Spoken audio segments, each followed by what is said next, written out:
ఈయన జేబులో లిప్స్టిక్ ఎక్కడ అసలు? ఏమండి ఈ పైన లిప్స్టిక్ ఎక్కడిది? లిప్స్టిక్ నాకేం తెలుసే? నీకేం తెలుసా అంటే నీ జేబులోకి ఎట్లా వచ్చింది ఇది? అది నాకు తెలియదు సంతు, అది ఎట్లా వచ్చిందో.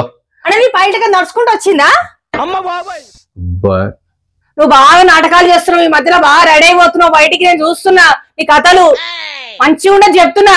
అరే రెడీ అయితే కష్టమేనా అని నా వెనక ఏం నడిపిస్తున్నావో ఏమో నాకైతే అర్థమైతలేదు. ఒక నిమిషం ఆగు. అది ఈ ప్యాంట్ ఎవరిదే? నీదే. ఇది నాది ఎందుకైతే ఒకసారి చూసుకో, ఇది మీ తమ్ముంది. మా తమ్ముందా?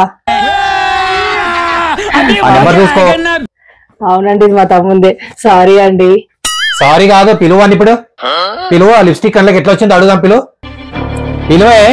మా తమ్ముడు మా మర్దల కోసం కొనుంటాడు ఇది. ఇంత చిన్న విషయానికి ఇంత పెద్ద రాజంతం చేస్తున్నావు. మా తమ్ముడు అట్లాంటోడు కాదు, మంచోడు.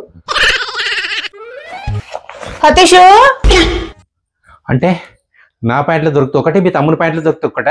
అంతేగా.